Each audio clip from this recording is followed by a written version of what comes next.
Lige om lidt så vil Nicola fortælle om verdensbiblioteket og de nye tanker, der er omkring verdensbiblioteket og de nye markedsføringsmaterialer og film, de har lavet.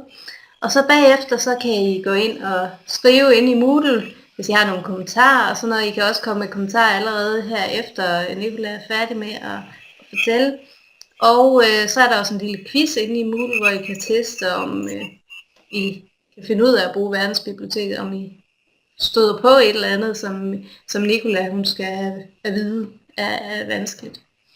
Og der stod i invitationen, at Mette også kom, hende der er webredaktør på verdensbiblioteket, men hun er desværre blevet syg, så det er Nicola, der har hele webinaret i dag. Hej alle sammen. Jeg håber, I kan høre mig, ellers må I sige til, og det ikke skrætter for meget. Nu deler jeg lige min skærm, og så kan jeg ikke se, hvad nogen skriver til mig, så vil du så lige sige til, Stine, hvis der er nogen, der gerne vil spørge om noget eller sådan noget. Ja, men først så vil jeg lige sige mange tak, fordi I har valgt verdensbiblioteket som en case i jeres projektkompetence på distance. Det er vi rigtig glade for, og det passer rigtig godt med, at vi selv nu er klar til, at folkebibliotekerne også aktivt markedsfører sitet. Tjenesten har sådan set været i drift for brugerne helt over et år. Men det er først nu, vi egentlig føler, at vi er der, at vi sådan vil gå ud aktivt og fortælle om det. Så verdensbiblioteket, kan man sige helt overordnet, det er det kongelige biblioteks digitale service i forhold til flygtninge- og indvandrermålgruppen. Så i virkeligheden så læner hele tjenesten og alt det indhold, der er sig op af den service, der hedder Bibliotekscenter for Integration. Det er også i regi af den service, at vi indkøber alle de her materialer og rettigheder osv., men det her, det er så den digitale indgang. Og verdensbiblioteket, som det er lige nu i dag, er et streaming site, hvor man kan streame musik og film, og så kan man få en masse links til, hvor man kan låne fysiske bøger, man skal ned og hente på sit eget bibliotek, under bøger, og så er der nogle redaktionelle artikler, som typisk handler om at formidle materialerne, vi har på sitet, eller anmeldelser af koncerter og lignende. Og det bliver primært lavet af frivillige, som det er lige nu. Vi har selv lige fået en webredaktør med det, som også kommer til at lave noget, men det er jo en af de ting, hvor vi også meget gerne vil høre fra jer folkebiblioteker, hvordan I tænker, at man kunne pakke formidlingen ind. Men jeg vil lige først starte med at vise jer, hvad det er for nogle sprog, der er på sitet. Og de sprog, I ser her, det er ikke helt tilfældigt udvalgt, fordi det er selvfølgelig nogle af de største sprog, vi beskæftiger os med, men det er også et udtryk for de sprog, vi kan skaffe digitale rettigheder til materialer. Så man kunne sagtens forestille sig for eksempel, at man havde ting på somali eller alle mulige andre sprog, men der er det så udtryk for, at vi ikke har kunnet skaffe rettighederne til det. Og derfor er vi også i gang med at prøve os selv at producere og digitalisere diverse materialer. Men jeg vil lige starte med at gennemgå siden. Man kan sagtens browse rundt på sitet uden at være logget ind, og jeg vil også lige skynde mig at skyde ind, at det er jo en gratis tjeneste til bibliotekerne, så det er ikke noget, I skal abonnere på eller betale for at bruge. Det er sådan, som det er lige nu, bare en del af vores almindelige overbygningsservice. Så jeg kan lige vise jer, hvordan det hele ser ud, hvis man ikke er logget ind.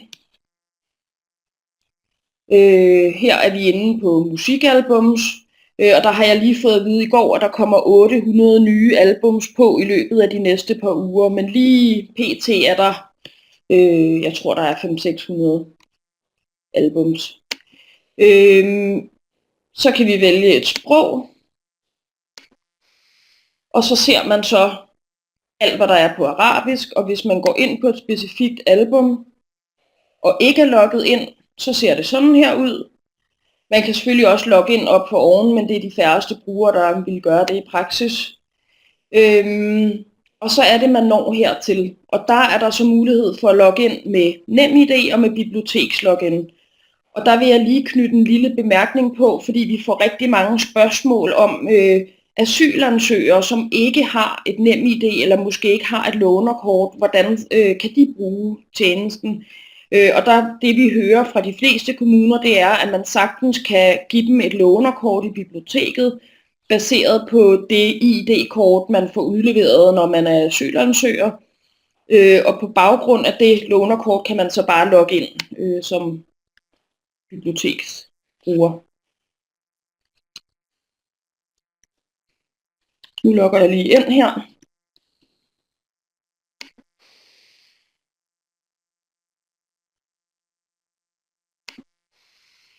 Så nu er jeg logget ind, og det betyder, at jeg kan afspille noget musik. Og det vil jeg gøre.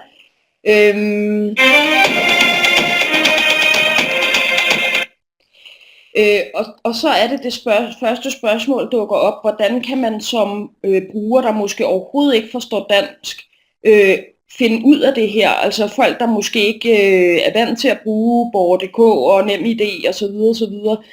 Og til det formål, der har vi lavet en lille introfilm om verdensbiblioteket. Har I set den, Stine, her, altså her i løbet af ugen? For ellers så vil jeg lige spille den. Den ligger faktisk i 3 forskellige sprogversioner, som ligger både i YouTube og også til at downloade. Det viser jeg jer senere, så I kan lægge den op på jeres egne storskærme eller jeres egne hjemmesider. Men de ligger sådan set alle sammen her, og der er en arabisk, en dansk og en engelsk version. Og nu tager vi bare lige den danske.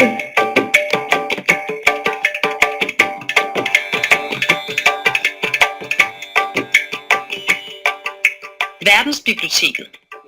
Verdens første digitale bibliotek på mere end 10 sprog.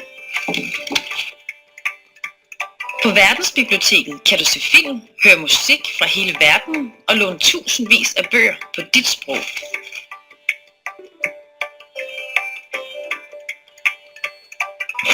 For at se film og høre musik, skal du logge ind først. Du kan enten bruge dit NemID,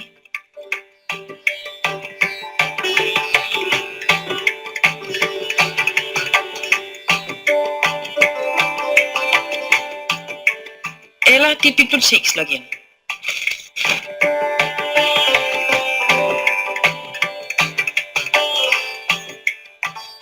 Når du vil se en film, kan du vælge genre og sprog. Der er alt fra Bollywood til børnefilm.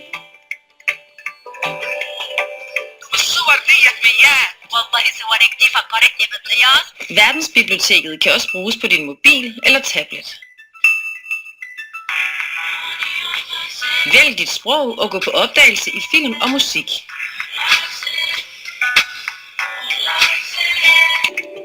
På Verdensbiblioteket kan du finde tusindvis af bøger til børn og voksne. Bestil bogen og hent den på dit eget bibliotek. Måske er du interesseret i en anmeldelse af en bog eller en film. På Verdensbiblioteket har du adgang til det hele. Det er dit verdensbibliotek. Godt nok, men filmen, som lidt forklarer det her med login og hvordan man får et lånerkort, den er som sagt på arabisk og engelsk. Og det er en film, vi vil opdatere løbende efterhånden, som der kommer flere forskellige medietyper på. Og nu vil jeg ikke gennemgå sitet helt slavisk, fordi det meste er jo blevet fortalt i filmen, men jeg vil måske mere forklare, hvad det her bøger går ud på, fordi langt de fleste, der ser det her, de har jo en forventning om, at det er e-bøger, der ligger derinde. Og det er det ikke, som det er lige nu, men det er på vej, og det er det, jeg lige kommer til. Men sådan som det fungerer lige nu har jeg for eksempel valgt tyrkisk. Det er, at der er nogle danske og nogle tyrkiske emneord. som er søgebare selvfølgelig, og så er der en note på dansk og på tyrkisk, altså billedbog om fugle osv., og der er et fagsnummer. Og hvis man vil bestille bogen, så trykker man på linket til bibliotek.dk, og så ryger man så ind i et sådan lidt mere heftigt system, hvor man skal bestille den og vide, hvordan man selvfølgelig gør det. Så det er selvfølgelig ikke så pædagogisk, men det er lidt vilkårene, og det er et eller andet sted noget, vi vil fortsætte med at have, selv når der kommer e-bøger og lydbøger, fordi vi har altså 10.000 vis af bøger, som alle sammen er tilgængelige, og på en eller anden måde så knytter det også det lokale bibliotek på tjenesten, fordi det er der måske også en meget god idé i, at man skal derned og hente sine materialer, så længe de er fysiske. Det vi arbejder på lige i øjeblikket, det er, at der heroppe i toppen af sitet, måske efter musik- og film-tabben, vil komme en label heroppe, der hedder e-bøger, og en, der hedder lydbøger. Og det er det, vi er i gang med at udvikle lige nu i regi af et nordisk projekt, hvor vi har fået nogle midler til at skaffe nogle rettigheder til det, og til at udvikle teknologien, og det vil fungere meget ligesom man ser nu. Det vil være en lidt lækre opstilling. Man vil se en bogforside, og så vil man kunne vælge at se metadata og så videre på sit eget sprog og på dansk. Men i det her under billedet vil der så være en læs-knap. Og i det man trykker klik på den, så åbner der så en e-bogslæser, og det samme for lydbøger.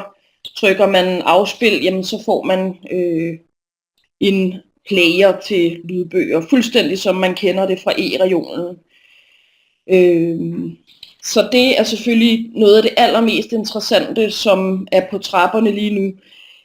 Det er noget, som vi går i gang med at udvikle i løbet af maj, hvor allerede i løbet af den næste måneds tid, så vil hele den her bøgerdel blive udvidet, så at man ikke kun kan søge på sprog, men også vil kunne søge på, om det skal være børn, voksen, skøn eller faglitteratur og nogle forskellige kategorier af tekst og emneord og sådan noget. Men bøger, det er helt klart det, vi har allermest af på sitet, som det er lige nu. Og vi har cirka 1200 film og det samme med musikalbums. Her er filmsiden. Og det sidste element, der sådan set er på sitet, det er den her redaktionelle del, hvor man kan læse nogle anmeldelser af de materialer, der ligger derinde. Så går man ind på artiklen, så vil der forhåbentlig ligge et link til filmen hernede, hvor man kommer direkte ind på mediet. Så det er sådan helt grundlæggende, hvad sitet går ud på. Og så kan jeg så også fortælle, at nogle af de spørgsmål, jeg i hvert fald plejer at få, når vi er ude og fortælle, det er det her med, om vores data og links til tjenesten ligger i brønden, og hvordan man får vist de her ting på sit eget lokale bibliotekssystem. Nå, okay. Jeg tror også, jeg har vist det meste. Nej, det har jeg faktisk ikke, men det jeg bare lige kan fortælle imens, det er, at alle metadata er tilgængelige i brønden. De kan søges frem på bibliotek.dk, og data ligger derinde, så hvis man søger en af filmene frem for eksempel, så vil linket direkte til filmen inde på Verdensbiblioteket også ligge i brønden. Og jeg ved, at der er nogle biblioteker, der lige er i gang med en dialog med DBC om, at det skal blive nemmere inden for jeres lokale bibliotekssystem at slå Verdensbiblioteket til, så I kan vælge at få vist medierne på jeres egen side. Ikke? Og en anden lille sjov ting, der er i gang, det er et samarbejde med e-regionen, hvor vi også arbejder på at få vist alle e-regionens e-bøger og lydbøger inde på vores site, fuldstændig som vi viser vores egne materialer. Og det er selvfølgelig ikke alt deres indhold, vi vil vise, men der, hvor det giver mening, så for eksempel tyrkiske forfattere oversat til dansk, arabiske osv. Det kunne også være, at vi har Haruki Murakami på tyrkisk og arabisk og persisk på vores site, Og så vil man kunne se, du kan også læse bogen eller høre den på lydbog på e-regionen, og i det man klikker lån, så ryger man så ind i e-regionens låneunivers. Og det er også ud fra den tanke, at altså ligesom prøve at sidestille materialerne lidt, og udveksle noget kultur begge veje, så det ikke bare bliver sådan et site for indvandrere, som er noget helt for sig selv, men ligesom også vise, at det er noget kultur, som går begge veje, og som bliver oversat begge veje også, ikke? Jeg ved ikke, om der er nogle spørgsmål lige nu, fordi ellers så vil jeg slutte af med at vise markedsføringsmaterialer. Skal jeg gøre det, Stine? Eller? Nu skulle I gerne kunne skrive noget. Ja. Nej, det har jeg ikke. Har du slået lyden til, så andre kan sige noget, eller? Om det virker. Nå, nej. Nu burde I kunne vælge at slå mikrofonen til, hvis der er nogen, der gerne vil sige noget. Ej, jeg behøver jo ikke at skrive svar på skrift. Der er omkring 10 sprog eller sproggrupper, fordi vi har valgt at slå nogle af sprogene sammen. For eksempel bosnisk, serbisk, kroatisk står under et sprog. Det samme med hindi, punjabi, urdu. Det kunne vi godt splitte op i en masse undersprog. Det kan også være, at vi gør det på et tidspunkt. Og snart vil der jo komme dansk som sprog, netop når vi skal vise e-regionens materialer. Så det er jo netop dansksproget, e-bøger og lydbøger, så det vil være et af de næste sprog, der kommer.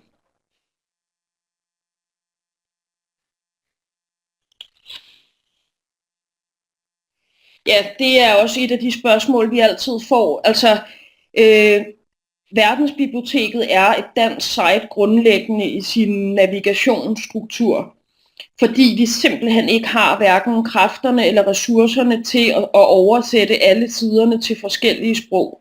Men det vi er ved at få implementeret, det er sådan en automatisk Google Translate funktion, hvor man kan vælge altid kun at se sitet på arabisk for eksempel. Og det fungerer nogenlunde ok, altså det er bedre end Google Translate var i gamle dage, men det er selvfølgelig ikke perfekt. Og hvis nogen af jer var med dengang, der var Finfo, nu ved jeg ikke om det er Masud, min gamle kollega Masud, der er med her, men det kræver sindssygt mange ressourcer at vedligeholde et site på bare mere end et sprog, og det har vi simpelthen ikke desværre. Vi er 1 medarbejder.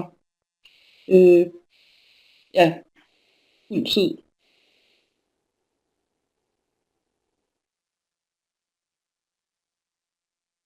Og så når jeg kan lige fortælle en anden sjov ting, i regi af det der nordiske projekt, så er sitet ved at blive gjort til en norsk og svensk platform også, så Verdensbiblioteket vil, ja, i løbet af sommeren vil der være en NO og en SE indgang.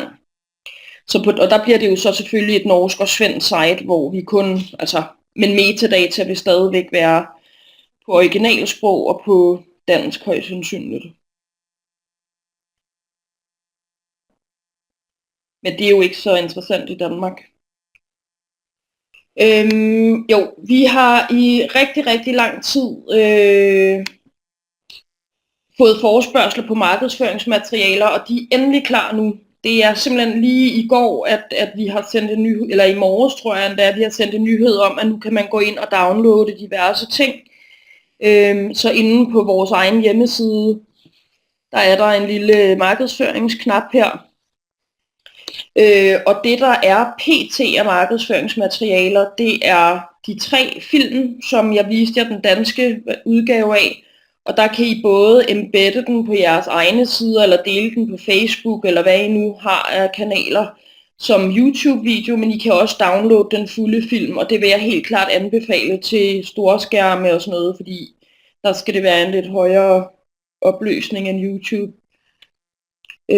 Så er der også en lille playliste, vi bare lavede. Jeg sidder over på DB's årsmøde i dag nu. Nu hedder den så lige bibliotekspolitisk årstopmøde, men det er jo ikke lige det, den skal hedde. Men der kan I bare sætte den i loop, så den danske, arabiske og engelsk bare kører hele tiden. Hvis I for eksempel har et område i biblioteket, hvor det vil egne sig til at have kørende på nogle skærme. det var filmen. Så er der nogle webbannere, og det har været lidt svært at finde ud af, hvilke forskellige formater og sådan noget, vi skulle lave det i. Vi har gået og ventet på DDB til at messes nye formater. Anyway, de ligger her. De kan så downloades i nogle forskellige bredder. Og så er der en lille cinemagraph, og det er sådan en lille gif.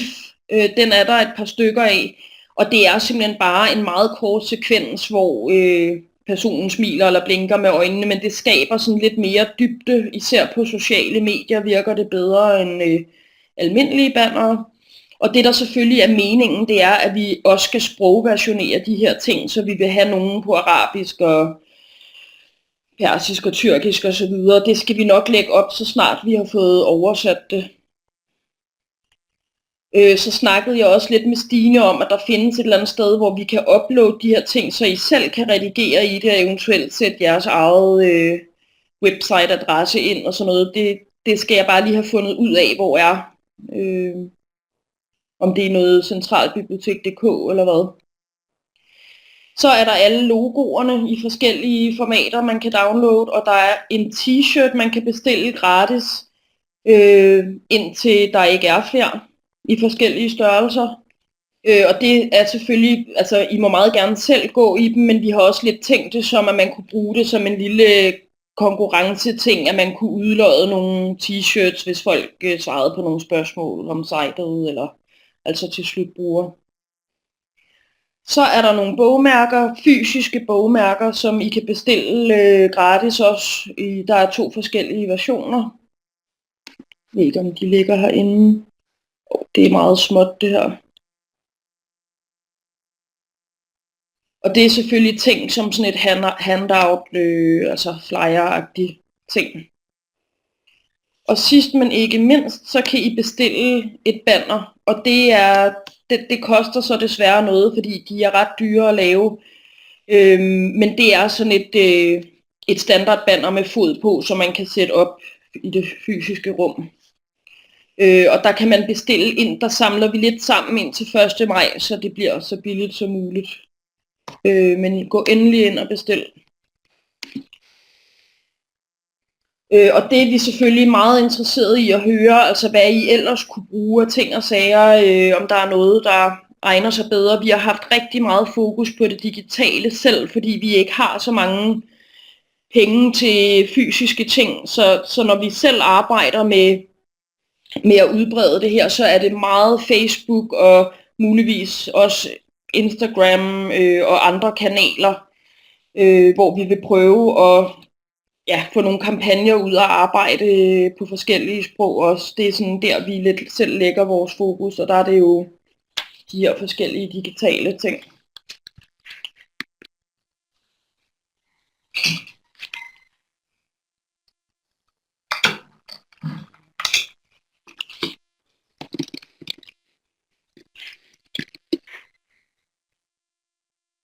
Jeg ved ikke, er der ikke nogen flere spørgsmål til Nicola?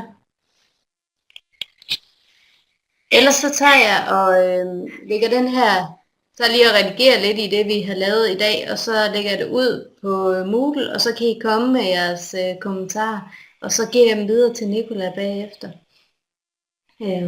Så regner jeg med, at I går ind og prøver quizzen, og lige prøver at sætte jer lidt ind i, hvad verdensbiblioteket egentlig kan, og hvilke udfordringer I egentlig ser i forhold til at få det markedsført og brugt i virkeligheden. Jeg skriver lige adressen på, altså hvis I har nogle idéer eller ønsker eller spørgsmål, så kan I bare skrive til den her.